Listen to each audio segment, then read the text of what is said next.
Hello friends, kitchen വൈബ്സിലേക്ക് സ്വാഗതം. ഇന്ന് നമ്മളൊരു പൊരിച്ച കോഴി ബിരിയാണിയാണ് ഉണ്ടാക്കുന്നത്. അതിനായി കഴുകി വെച്ച ചിക്കനിലേക്ക് മഞ്ഞൾപ്പൊടി, മുളക് പൊടി, ആവശ്യത്തിന് ഉപ്പ് എന്നിവ ചേർത്ത് മാരിനേറ്റ് ചെയ്ത് 10 മിനിറ്റ് റെസ്റ്റ് ചെയ്യുക. അതേസമയം തന്നെ നമ്മളൊരു പാനിൽ എണ്ണ ചൂടാക്കിയതിന് ശേഷം ഈ കോഴി പൊരിച്ചെടുക്കുക. ഒരു മിക്സിയുടെ ജാറിലോട്ട് പച്ചമുളക്, വെളുത്തുള്ളി, ചെറിയുള്ളി എന്നിവ ചേർത്ത് ചതച്ചെടുക്കുക. അതേസമയം റൈസ് റെഡിയാക്കുന്നതിനായി ഒരു പാത്രത്തിലേക്ക് എണ്ണ ചൂടാക്കിയതിന് ശേഷം ഗ്രാമ്പു, ഏലക്ക, പട്ട എന്നിവ ഇട്ട് ചൂടാക്കുക. അതിനുശേഷം അതിലേക്ക് സവോള ആഡ് ചെയ്ത് കൊടുക്കുക, ജിഞ്ചർ ഗാർലിക് പേസ്റ്റ് ആഡ് ചെയ്ത് കൊടുക്കുക. എന്നിട്ട് എല്ലാം മിക്സ് ചെയ്തിട്ട് നന്നായി ഒന്ന് വഴറ്റിയെടുത്തിട്ട് അതിലേക്ക് ഒരു നാരങ്ങയുടെ നീര് ചേർത്ത് കൊടുക്കുക. അതോടൊപ്പം തന്നെ അതിലേക്ക് ആവശ്യമായിട്ടുള്ള ഉപ്പ് കൂടി ചേർത്ത് കൊടുക്കുക.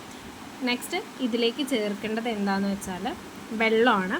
ഒരു കപ്പ് അരിക്ക് 1.5 കപ്പ് വെള്ളം എന്നാണ് കണക്ക്. വെള്ളം ചേർത്തതിന് ശേഷം പുതിന കൂടി ആഡ് ചെയ്തിട്ട് അത് അടച്ച് വെച്ച് തിളപ്പിക്കുക. നന്നായി ഒന്ന് തിളച്ച് വരുന്ന ടൈമിൽ നെയ്യ് ആഡ് ചെയ്ത് കൊടുക്കുക. അതിലേക്ക് അതോടൊപ്പം തന്നെ കഴുകി വെച്ച അരി കൂടി ചേർത്ത് കൊടുത്തിട്ട് നന്നായി ഇളക്കുക. അതിനുശേഷം മൂടി വെച്ച് വേവിക്കുക. ഇതേ സമയം വേറൊരു പാത്രത്തിൽ നമ്മൾ കോഴി പൊരിച്ച എണ്ണ ആഡ് ചെയ്ത് കൊടുക്കുക. അതിലേക്ക് സവാള ആഡ് ചെയ്ത് കൊടുക്കുക. എന്നിട്ട് നന്നായി മിക്സ് ചെയ്തിട്ട് ഒന്ന് വഴറ്റിയെടുക്കുക. അതിലേക്ക് നമ്മൾ നേരത്തെ അരച്ച് വെച്ച പച്ചമുളക്, ചെറിയുള്ളി, ഗാർലിക്ക് ഇത് ആഡ് ചെയ്ത് കൊടുത്തിട്ട് അതിൻ്റെ പച്ചക്കുത്തും പോകുന്നത് വരെ നന്നായി ഇളക്കി കൊടുക്കുക. അതിനുശേഷം അതിലേക്ക് തക്കാളി കൂടി ആഡ് ചെയ്ത് കൊടുക്കുക. തക്കാളിയോടൊപ്പം തന്നെ നമുക്ക് മല്ലിയില കൂടി ആഡ് ചെയ്ത് കൊടുക്കുക. എന്നിട്ട് ആവശ്യമായിട്ടുള്ള കുറച്ച് തൈരും കുറച്ച് ഉപ്പ് കൂടി ആഡ് ചെയ്ത് നന്നായി ഇളക്കുക.